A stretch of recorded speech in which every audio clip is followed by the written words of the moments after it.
those towns. They take it personally. They take it on board and go, they came to our fucking town. We wanted to go to places that no one had been before. They wanted to sort of try to book tours around surfing and outdoor adventures rather than the actual shows.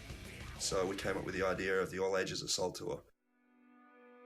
I just remember seeing some of the places they were going to, and it's been like, this isn't possible. Treat it like an adventure, I guess. We're basically going into completely uncharted waters. It was great. We got a big van, a trailer. The top half surfboards and bodyboards, bottom half gear. We got ready at my house. We were all hanging there, and I remember just being so excited for this tour.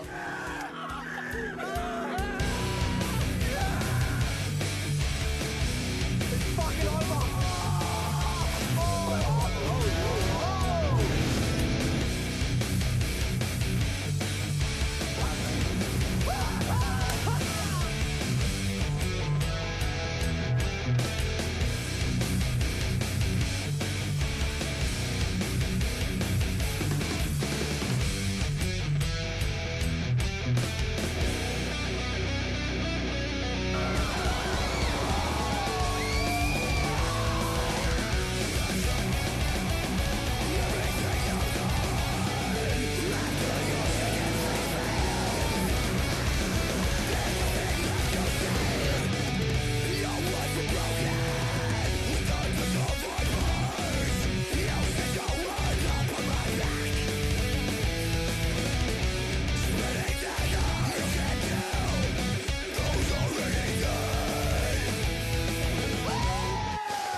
That tour, still to this day, I reckon, was probably the funnest tour we've ever done.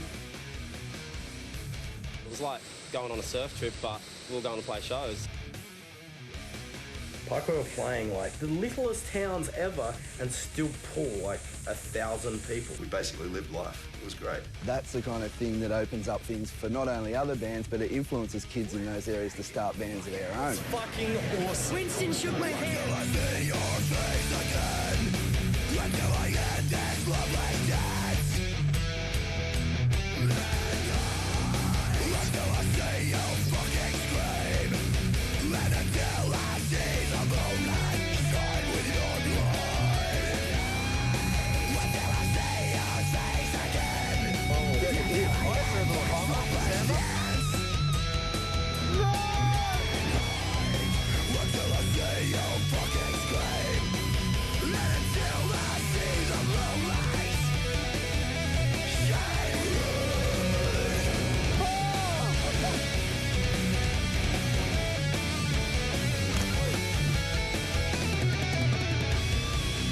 Oh my God,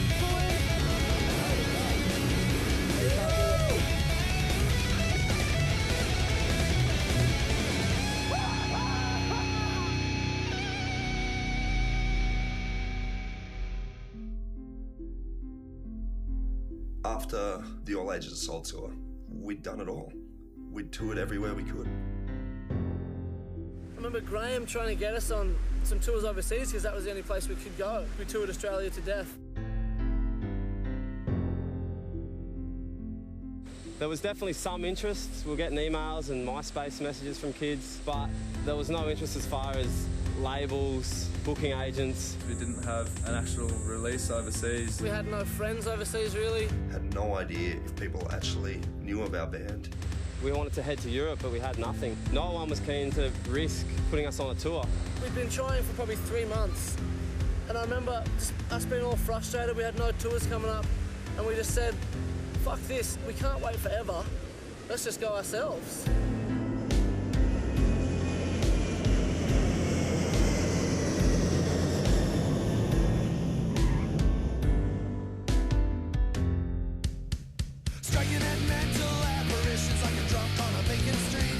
We rocked up in Europe with a van we hired and a dodgy GPS system that had half the maps. And that was us.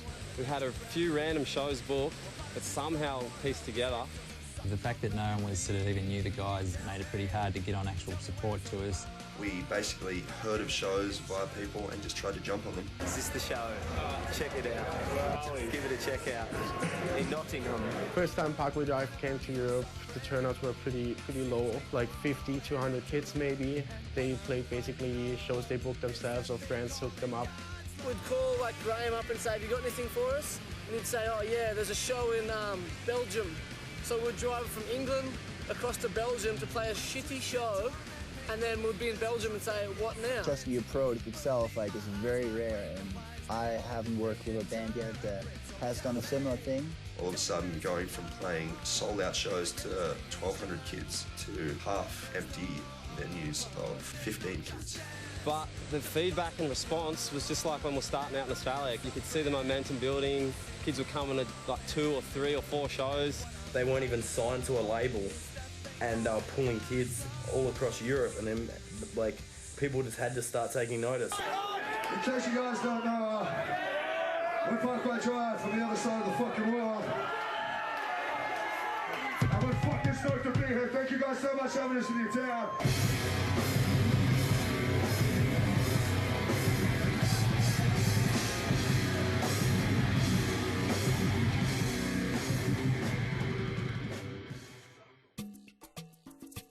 We paid $3.5 grand for you to be here. Just do it. Show got treated pretty badly on that tour, I must admit. Just drive, though. I'll do it Seriously. later. Just drive. Nah. I do feel a bit bad about some of the shit I probably did to him. But at that point in time, I was just pretty fed up with it. I reckon he looks really tough, eh? Yeah, you look really tough.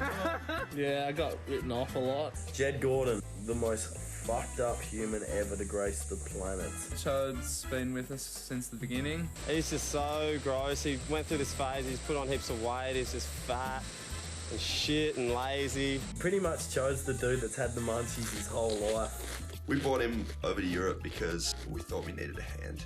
Everyone just wrote me off. I drove a lot of it, and then when I didn't want to drive, I got made to drive more. We sort of use him as a personal punching bag a little bit. You're a pisshead. But he likes to dish it a fair bit as well. I'm on 2 back show. Chode, the 6th member of Parkway.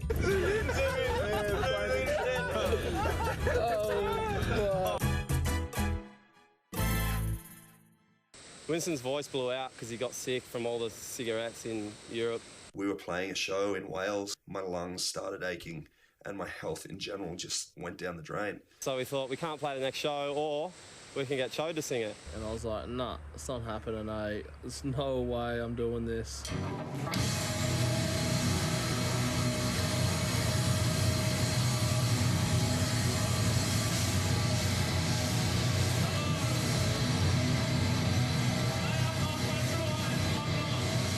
We somehow roped Chode into singing a show for me.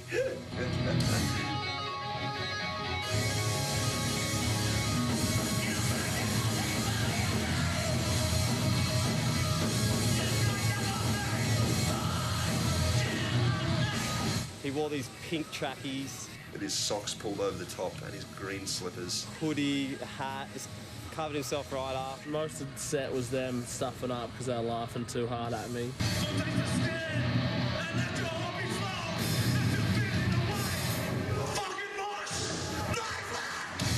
It was seriously the worst thing I've ever seen and heard. I just remember playing drums.